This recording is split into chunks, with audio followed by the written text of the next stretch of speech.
You're now listening to episode 84 of the Real Estate CPA podcast. Your source for all things real estate, accounting, and tax. Here we reveal our secrets that can save you thousands in taxes, streamline your accounting process, and help grow your business. Stay tuned to hear insightful interviews with industry experts, successful real estate investors, and current clients on what strategies they use to grow their business and how they steer clear of Uncle Sam. Hi everyone, and thanks for tuning in. Thomas Castelli joined here today with Alik Levin, Principal Technical Manager at Oracle, single-family real estate investor, and client of ours here at the Real Estate CPA.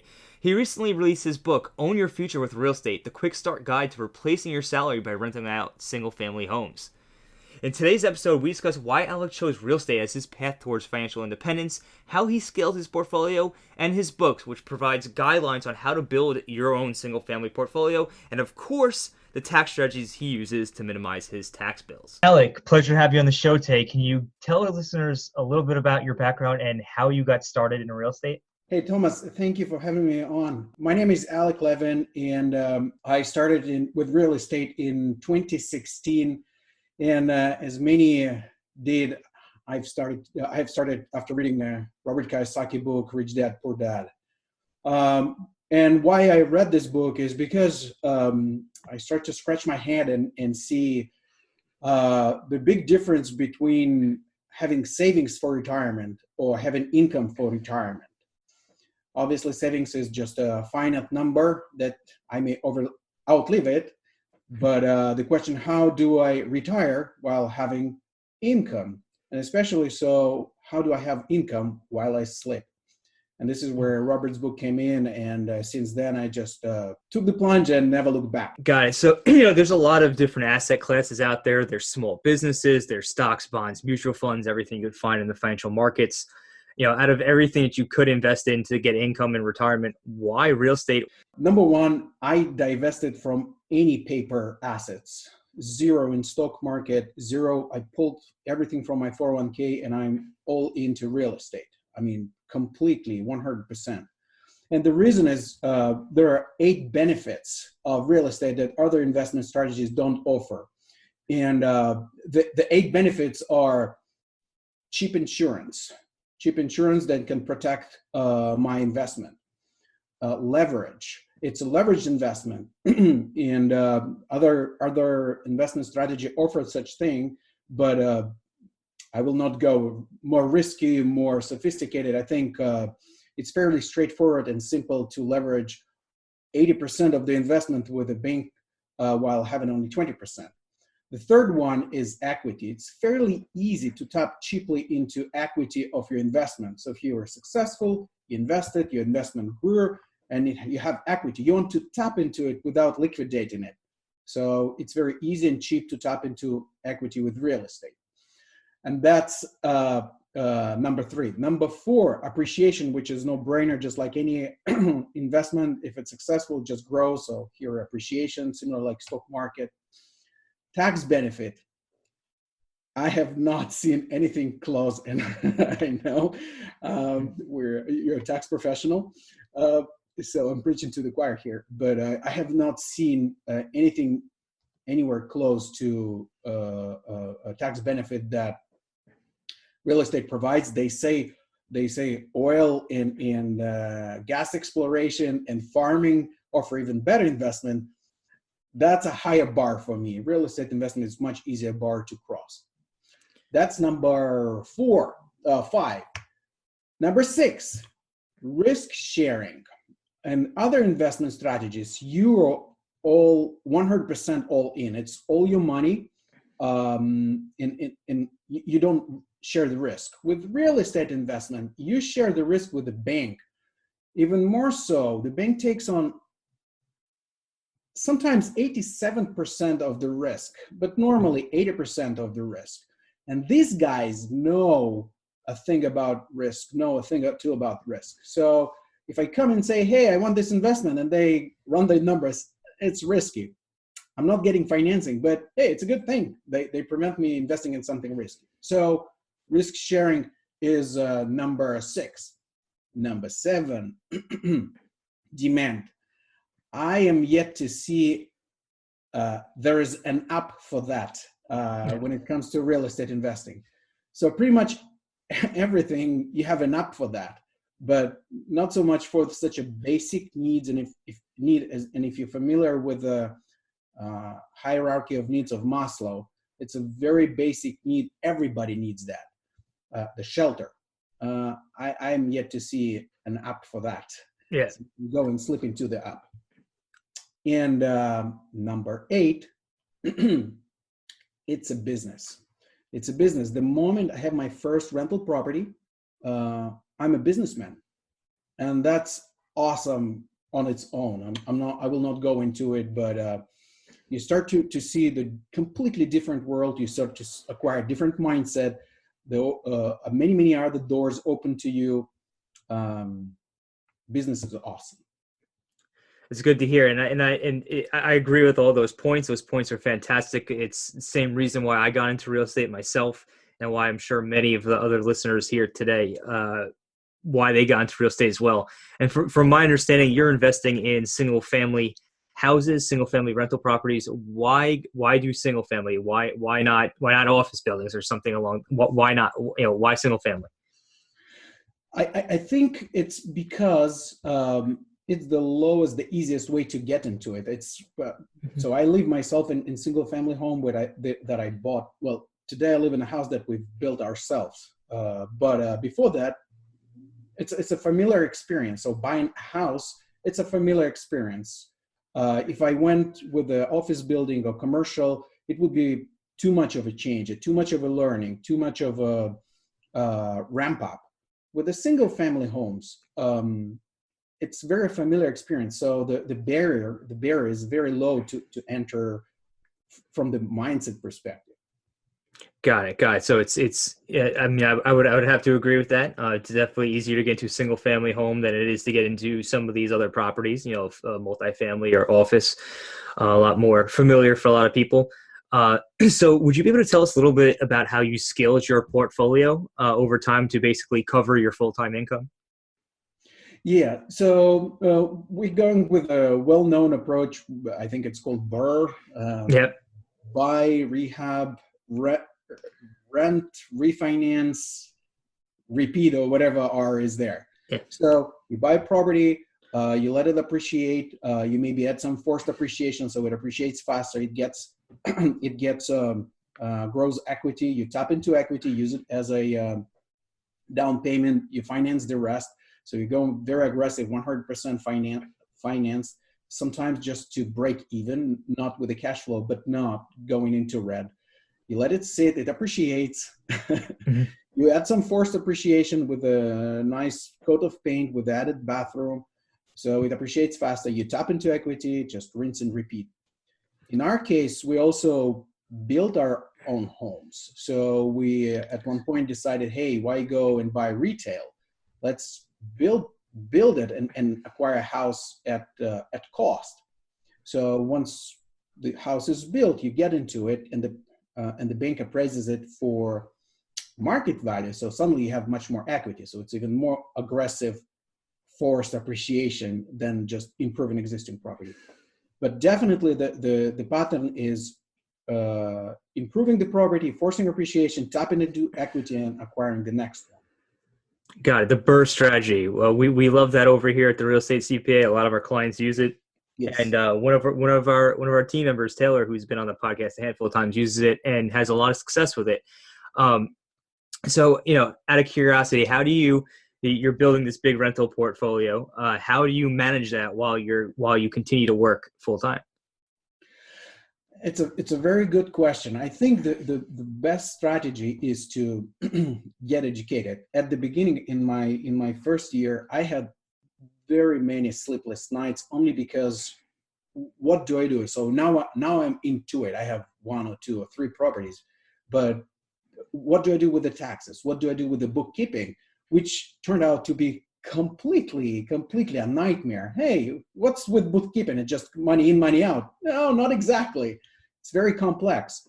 So first is just to educate on every key aspect of the investing. and find out the pattern that fits your niche or fits your area of investment. So once the pattern emerge, you just follow and develop a discipline for bookkeeping.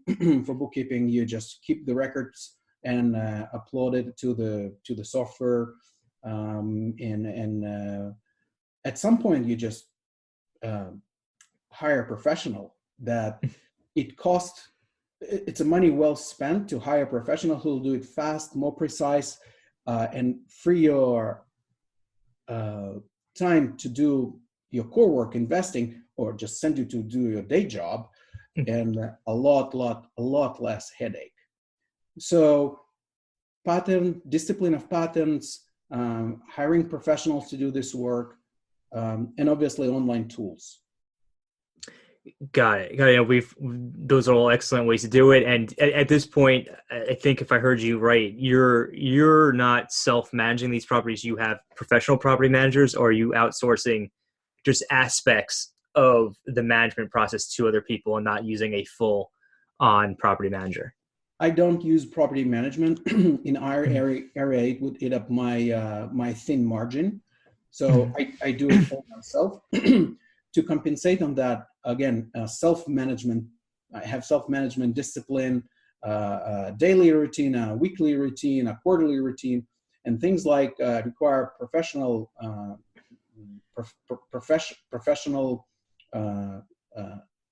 specialties such as bookkeeping or tax professionals. I definitely hire on demand, and I use them. I don't professional property management company. So that's good to hear. Because a lot of it's good to hear that it could actually be done while working a full-time job while self-managing.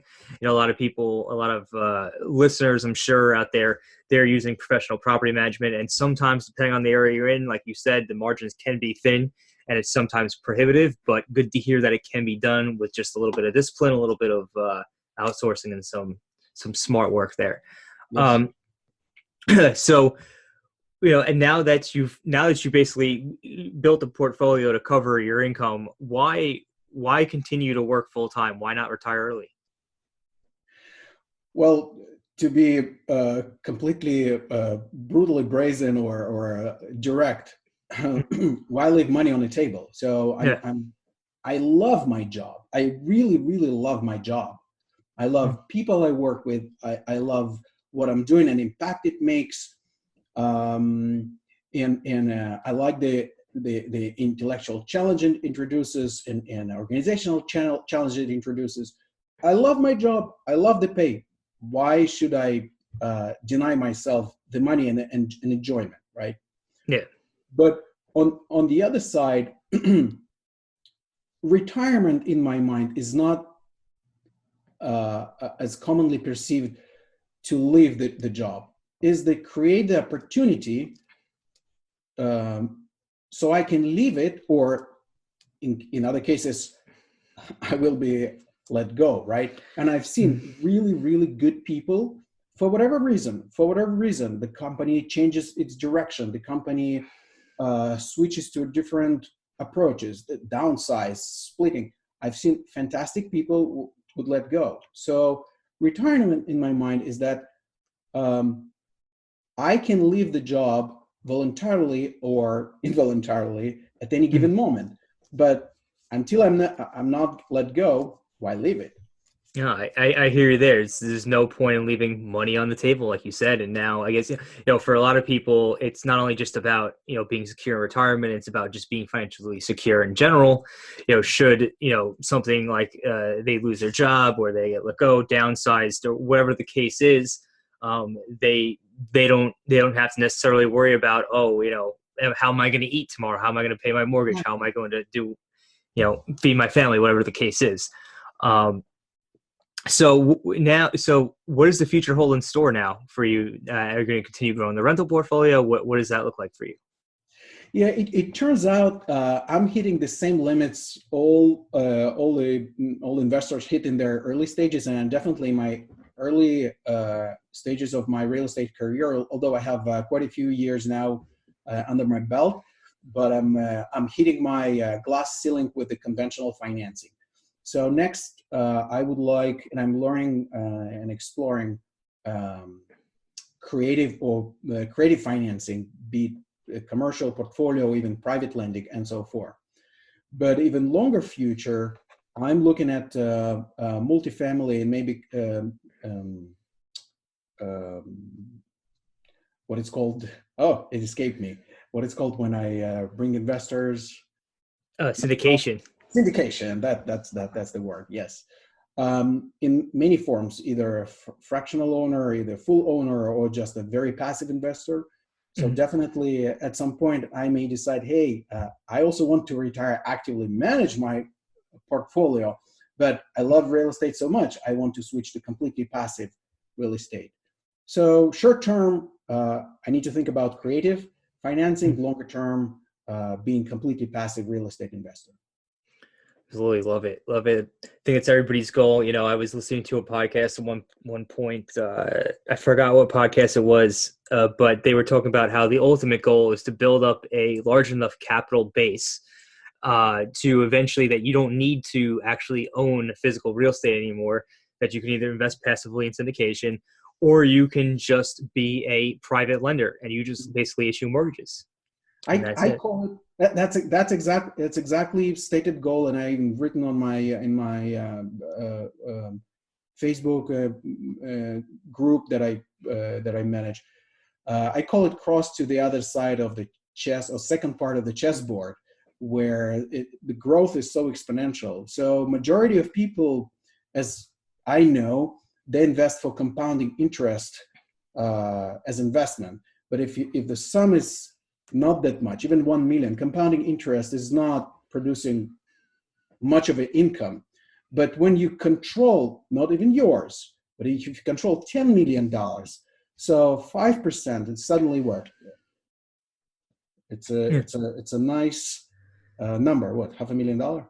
Yeah, if you had $10 million and you get 5%, you're looking at I think you're looking at 500,000 right there, which is beautiful, and you don't have to own those $10 million, right? If I have a portfolio of real estate, 80% owned by the bank and 20% by me, but the appreciation on the whole thing 5%, I get to keep this $500,000. And it's funny, in conversations with people, they say, hey, I need to save by whatever means $5 million so I can have 5% on top of it, and that's $2,500,000 a year. That would be great. Why do you need this $5 million in the first place? Why not have $10 million that you just control? It's not yours, but the appreciation on top of it is yours. So that's definitely the idea. Once you cross this line to the second part of the chessboard, this is where compounding interest is interesting. Before that, I'm a big fan of leverage. Got it. No, love it all. Love it. Love the strategy. So switching back, coming back to your current portfolio, you mentioned before there's a lot of tax benefits that come with real estate, and many of our listeners here, are aware of that. If you're a first-time listener, maybe this is your first time hearing about it. But would you be able to tell us about some of the tax strategies you use and how they've helped you reduce your tax bills? Yeah, definitely. So first and absolutely foremost strategy is, and I cannot stress enough how important this strategy is to find a tax professional who understands real estate. That's if you've done. I found you guys, and I'm so grateful. But it could start with the books, reading books, and then joining local clubs and joining local forums, or even on biggerpockets.com forums, finding and vetting good real estate professional. But it's not an easy task. It's not an easy task to find a real estate CPA. So that's strategy number one. From there, it's a conscious use of depreciation, being aware of depreciation recapture. It's going next to the cost segregation, more aggressive. It's even going next to qualifying for a real estate professional, where you're all passive losses, which is a good thing. can be offset from your day job income, which is phenomenal thing. So the strategy, once you have a good coach, good tax professional, adopt least aggressive strategy in the beginning, try before buy, and then once it works, adding more and more aggressive strategy. And one thing about real estate CPA who specializes in real estate, there are a few aha moments that I observe with people. And many say, "Oh, I know you invest in real estate. So what are the aha moments? What was the thing?"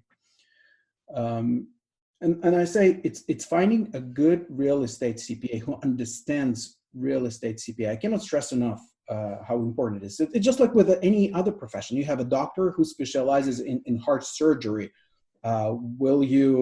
If you break your leg, will you go to this doctor? No. And if you need a heart surgery, will you go to orthopedic doctor? No. So everybody specialized. Same here. But the aha moment that, oh, I have my CPA and they do my taxes, and then I do my one rental that I manage through the rental property management company. I don't understand what's going on. So did they do this? No. Did they do that? No. Have you asked them?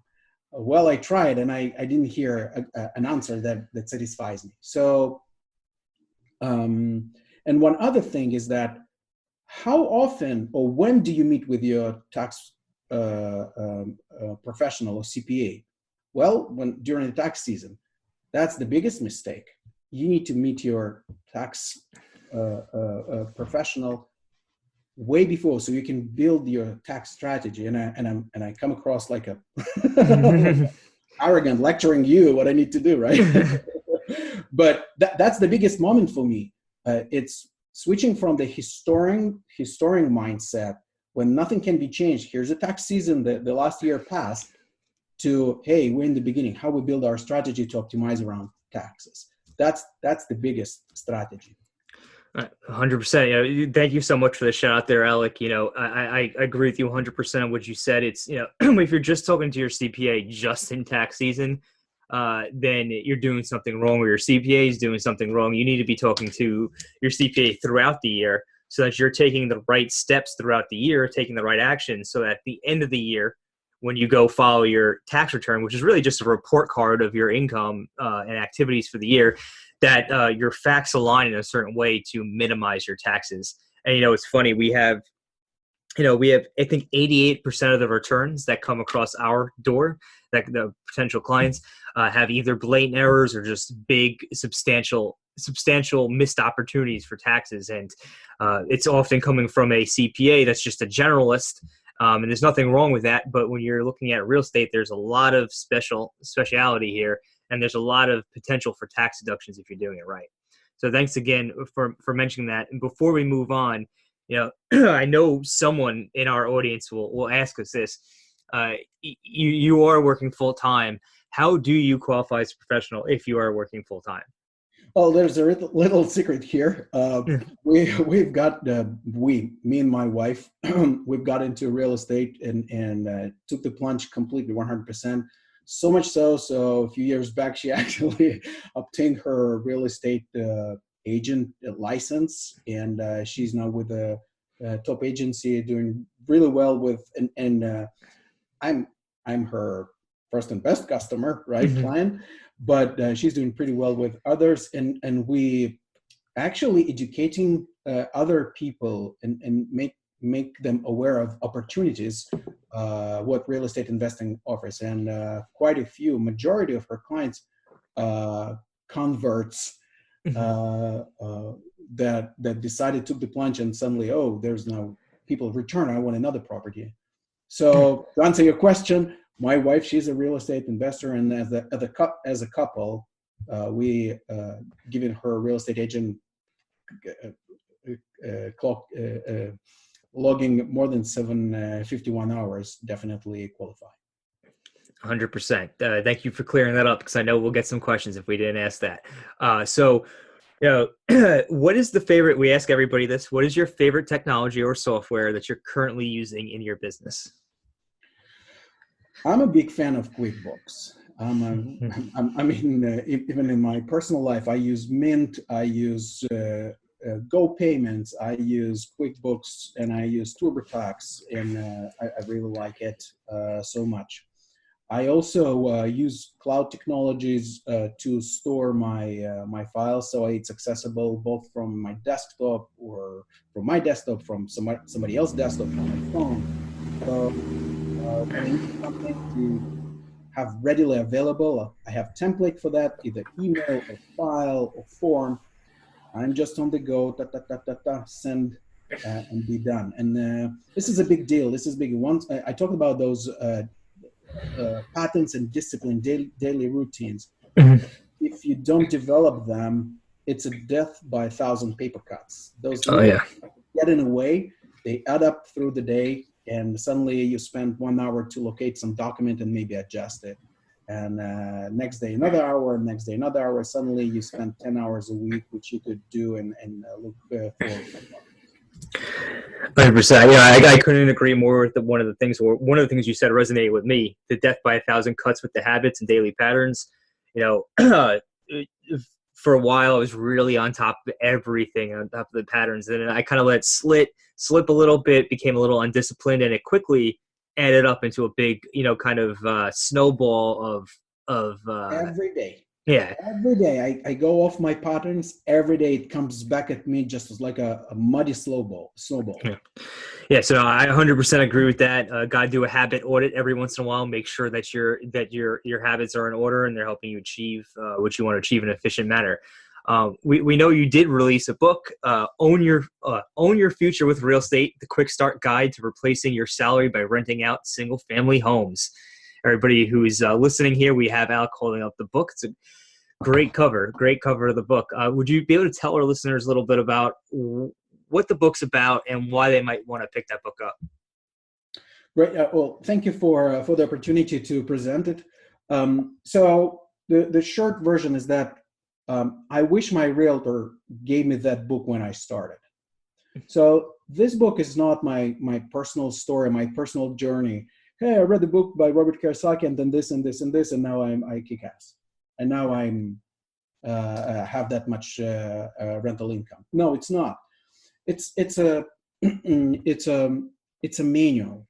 It's a guide. It's a bunch of notes that I've been taking on each and every aspect that influences success or failure with real estate. And I took notes, and at some point it was so many notes, and I said, hey, I need to organize it in a nice body of knowledge. And then, oh, this body of knowledge makes a book. Why not publish it? And then I myself reference it. And if I was able to reference it, and I don't need to hold it in my head, right? So if it helps me to reference it, so probably somebody else can do that.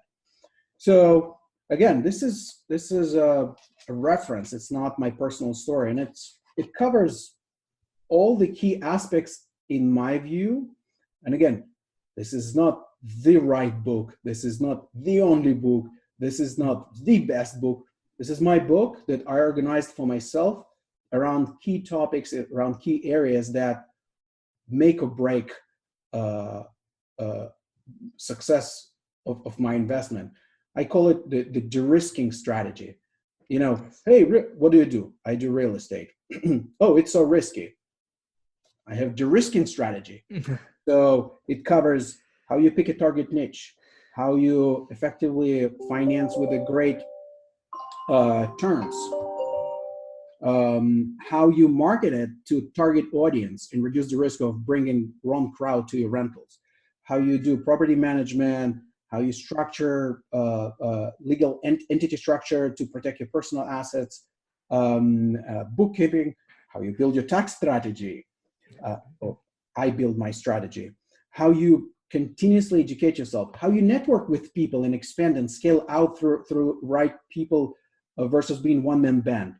And then there's a small chapter of putting it all together. So now, and the structure of each chapter is built around the concept, because each and every area has its own language. You tax guys have your own language nobody understands. The bookkeeping guys have their own language nobody understands. The lenders, they have their own language nobody understands. And the property management, they have their own language. So each chapter has the basic terms to get you up to speed, to at least to speak intelligently with the representative in each area. Then it lists out guidelines, do's and don'ts. This is what you should be doing if that's your target niche and you want to optimize there. This is what you shouldn't be doing. The obvious one, hey, you should increase your credit score to score better terms with financing, right? And then there's a section of how to. Okay, you told me the language, I speak the language. You told me what to do, these are guidelines. And now there's a list of basic how-tos. How to do, build your chart of accounts for bookkeeping. That's not the best example, that's very complex, but still it's there. So each area shows me how to do things. For example, I always forget how to do in QuickBooks depreciation as an expense in QuickBooks, right? It's a special procedure there. Yeah. So I can't remember that. I go to the book, step 1, step 2, step 3. Oh, I have it. Yeah. You sold me on this book, man. I might have to go pick it up myself. I think I'm going to. It's funny because Albert Einstein, right? He didn't. There's a story that if you went and asked him for his phone number, he'd go look it up in a book, because he said he didn't. If he didn't need to keep it all up in his head, why do that when he could look it up in a book? So it sounds like that's kind of along the same lines of what you did for yourself.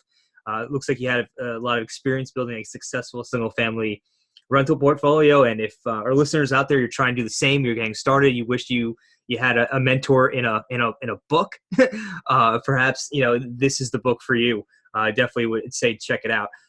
If our listeners wanted to get in contact with you or learn more about you and what you have going on, what would be the best way for them to do so?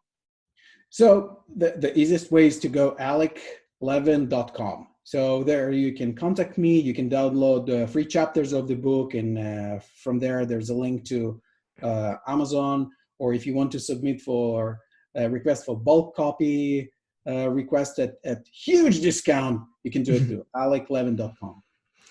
Awesome. Well, Alik, thank you so much for coming on the show today. Definitely appreciate it. Looking forward to putting it out there. Hey, Thomas, thank you for having me on. Really appreciate the opportunity, and especially thank you so much for helping me build my tax strategy that saved me ton. Thanks for listening to today's show. If you enjoyed the show, please find us on iTunes and leave us a review. You can also email us at contact@therealestatecpa.com with any feedback or topic suggestions. We are always taking on new clients, and with the new tax laws in play, you really don't want to navigate this alone. Let us help you save money on taxes and with your accounting and CFO needs.